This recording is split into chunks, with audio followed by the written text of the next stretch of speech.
Assalamualaikum warahmatullahi wabarakatuh. Sahabat-sahabat subscribe dimanapun berada pada malam ini, mudah-mudahan diberikan kesehatan jasmani dan rohani, ya gitu, bisa kita melaksanakan semua perintah Allah Subhanahu wa taala, intinya yang sholat 5 waktunya.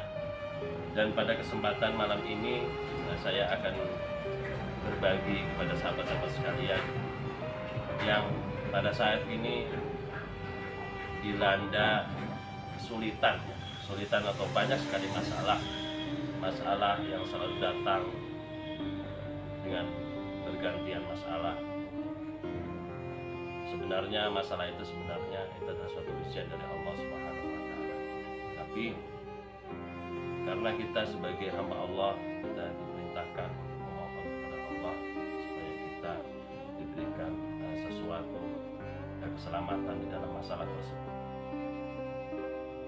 Alhamdulillah pada kesempatan ini kita semua diberikan kesehatan dan diberikan umur panjang, diberikan kekuatan, diberikan kenikmatan dalam ibadah kepada Allah SWT. Jadi pada malam ini saya akan berbagi atau mengijazahkan kepada semua sahabat gitu yang setia dalam channel saya, juga yang belum setia juga nggak apa-apa, tapi saya ikhlas berbagi. Pada waktu saat itu saya di pesantren Miftahul Ulum yang ada di daerah Krebek, yang pada waktu saat itu kita mengaji dengan guru saya, yang pada saat itu guru memberikan suatu amanah yang tidak boleh ditinggalkan sama saya, juga mungkin semua para santri yang ada di sana. Cuma pada malam ini saya ingin berbagi sekali dengan sahabat-sahabat sekalian. Jadi pada waktu saat kita diberikan suatu masalah sama Allah, baik di situ utang piutang, baik di situ masalah ujian yang lainnya, kayak gitu.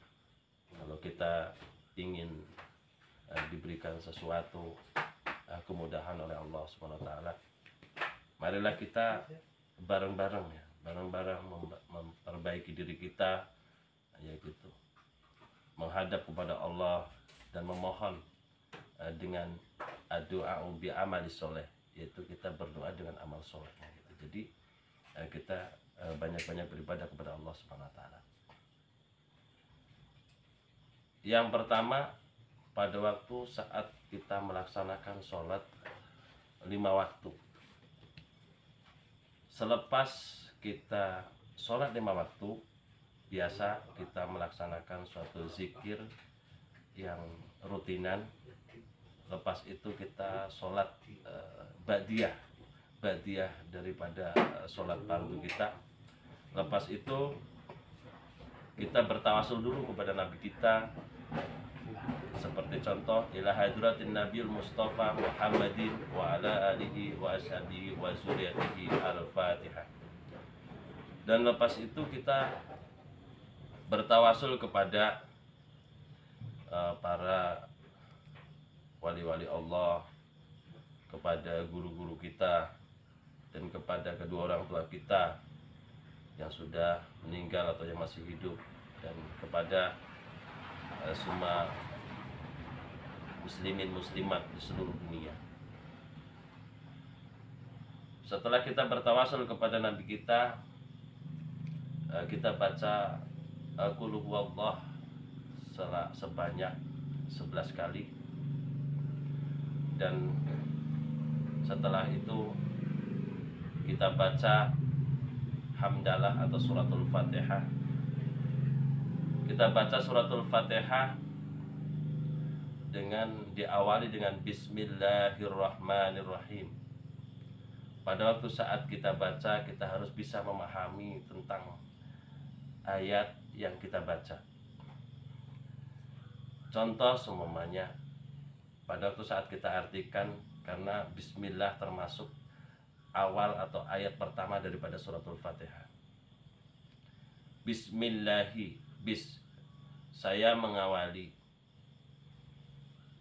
suatu pekerjaan yang baik dengan menyebut ismun. Ismun di situ adalah kalimat isim nakiroh yang di situ tidak tertera dengan asma Allah satu. Jadi semua bisa masuk Asmaul Husna yang 99 asma yang Allah cantumkan di dalam Al-Quran, juga yang Allah rahasiakan di dalamnya. Ar-Rahmanir Rahim, Allah yang Maha Rahman dan Maha Rahim. Jadi pada waktu saat kita membaca suratul Fatihah tadi, kita harus bisa memahami tentang ayat-ayat yang kita baca. Karena untuk menghadapkan diri kita kepada Allah, untuk melebih tawajuhnya lagi kepada Allah Subhanahu wa taala. Maliki yaumiddin. Nah, tadi apa? Bismillahirrahmanirrahim. Ar-Rahmanir Rahim. Maliki yaumiddin. Allah yang merajai hari kiamat. Jadi disitulah kita yakin dengan kekuasaan Allah Subhanahu wa taala, bahwa Allah adalah yang merajai semua yang ada di langit juga yang ada di bumi, baik di lautan, baik yang kecil sampai yang besar. Allah adalah yang merajai dari seluruhnya. Yakin dengan kekuasaan Allah Subhanahu wa taala. Kalau Allah yang merajai semua, merajai di antara raja, segala raja di situ. Jadi semuanya adalah ada di dalam genggaman Allah Subhanahu wa taala. Maliki yaumiddin. Terus ayat yang keempat adalah Iyyaka na'budu wa iyyaka nasta'in.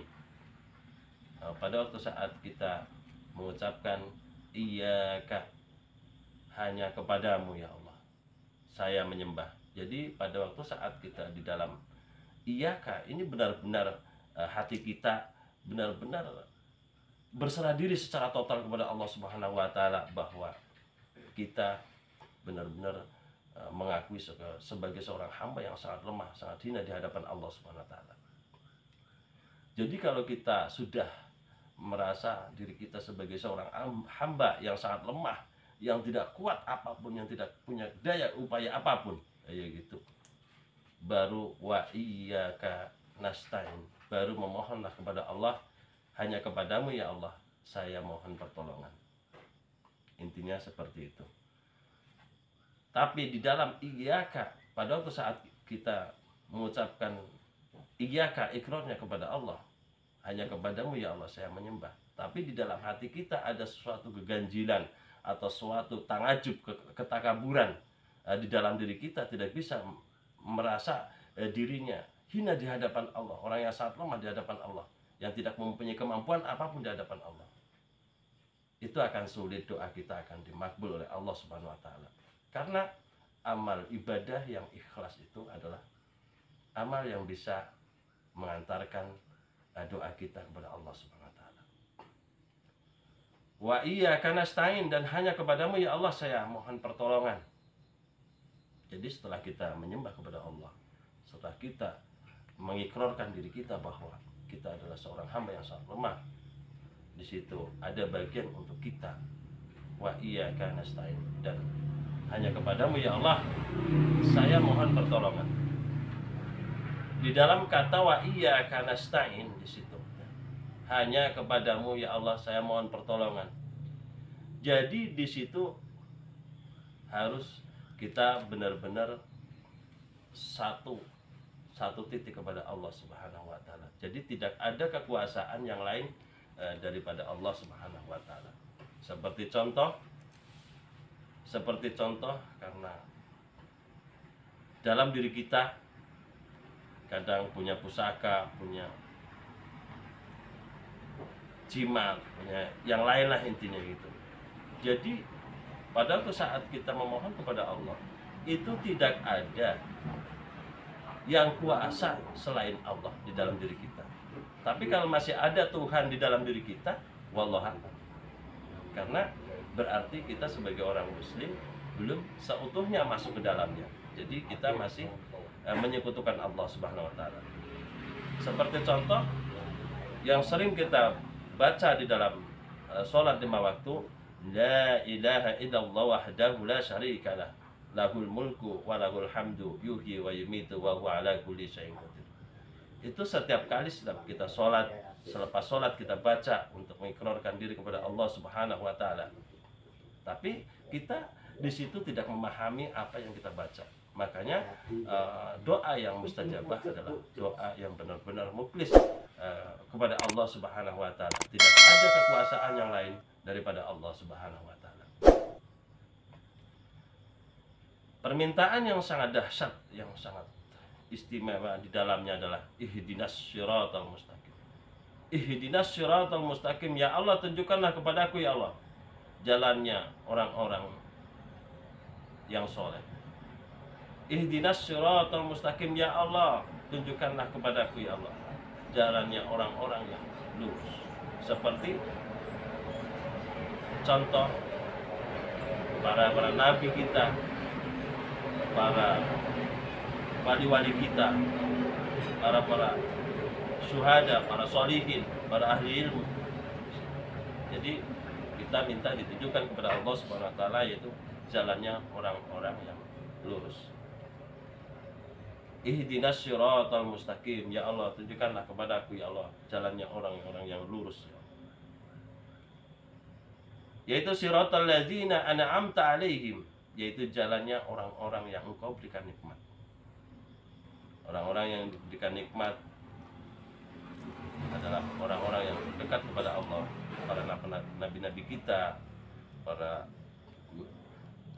ulama, para aulia, itu ya, para sholihin di situ di dalamnya. Jadi kita minta diberikan suatu kenikmatan oleh Allah Subhanahu wa taala. Wairil maghdubi alaihim, jangan Engkau tunjukkan kepada kami ya Allah, kepadaku ya Allah jalannya orang-orang yang sesat atau orang yang zalim atau orang yang sesat, intinya seperti itu. Jadi pada waktu saat kita sudah selesai memahami tentang suratul Fatihah dalam arti yang sebenarnya, di dalamnya diestukan, ditawajuhkan di dalam hati kita, mengarahkan atau menghadapkan hati kita kepada Allah Subhanahu wa taala. Benar-benar di situ sudah masuk ke dalam tawajuhnya. Insya Allah dengan izin Allah Subhanahu wa taala, dengan cara mengakui, cara bisa di situ memahami tentang kebesaran Allah dan kekuasaannya, insya Allah doa kita akan dijawab oleh Allah Subhanahu wa taala. Dan ikhlas intinya seperti itu. Jadi kata guru saya, bacalah rutin gitu, setiap kita habis sholat maghrib, yaitu selama ya terus rutin istiqomah, intinya seperti itu, semampunya di situ di dalamnya. Kalau kita bisa banyak ya silahkan niatkan di situ lillahi ta'ala, bukan minta diselesaikan segala masalah, karena itu adalah adu abi amali sholih. Jadi pada waktu saat kita baca bismillah, alhamdulillah sampai habis, di situ niat kita hanya beribadah kepada Allah Subhanahu wa taala. Kepada Allah Subhanahu wa taala dengan tulus. Setelah kita meminta, setelah kita sudah selesai membaca suratul Fatihah selama 41 kali atau 7 kali atau berapa terserah, di situ tidak ada hitungan untuk ibadah kepada Allah Subhanahu wa taala. Setelah kita selesai membaca suratul Fatihah, ayo gitu, berdoa kepada Allah Subhanahu wa taala.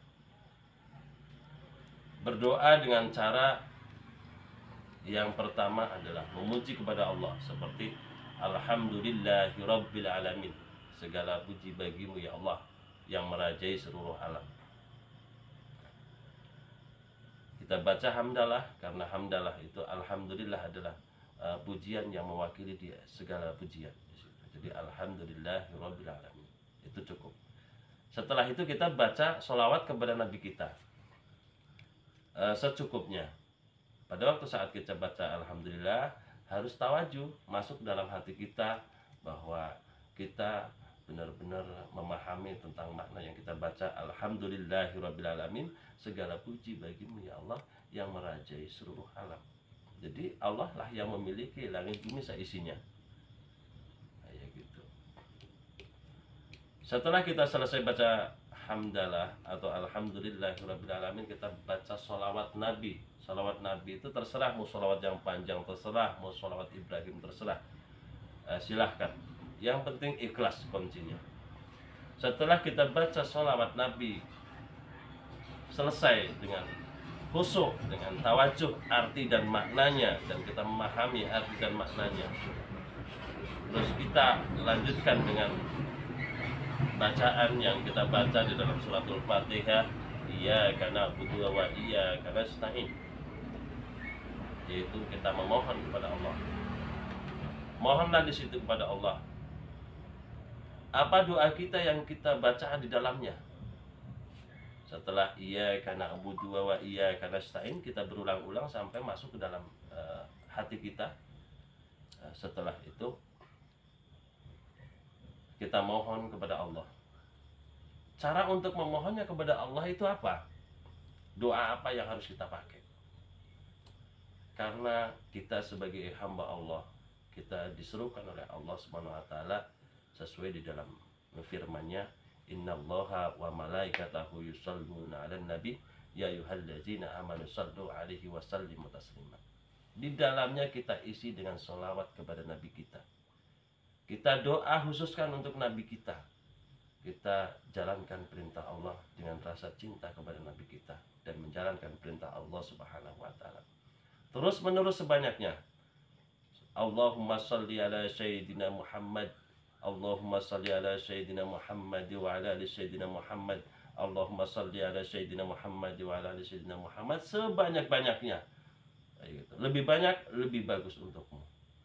Kalau yang bagi yang sudah mengaji tentang kitab-kitab hadis, insya Allah memahami tentang hadis ini.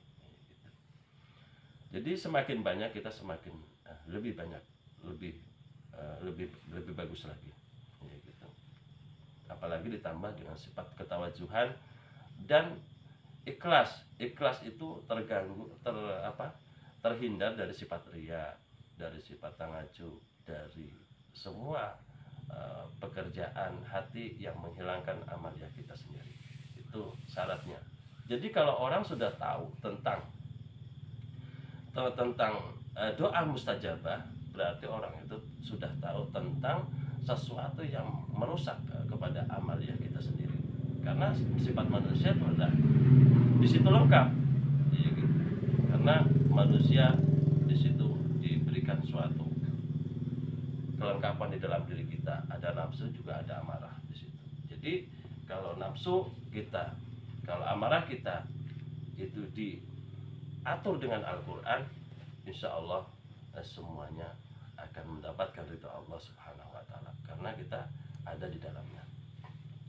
Terus menerus, Allahumma sholli ala sayyidina Muhammad wa ala ali sayyidina Muhammad, terserah mau berapa ratus, mau berapa kali, terserah di situ.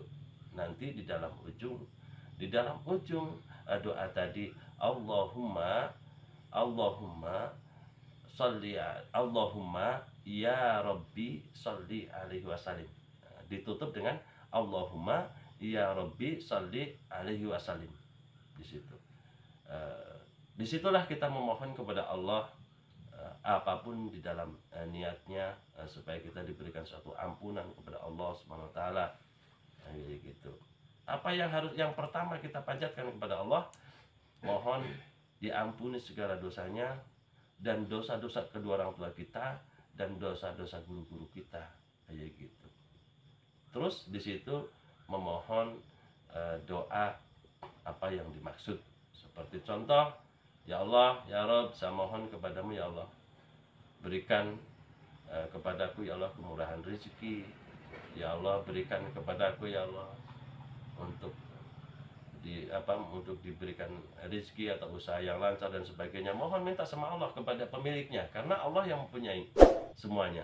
Allah yang memiliki uang, juga Allah yang memiliki semuanya.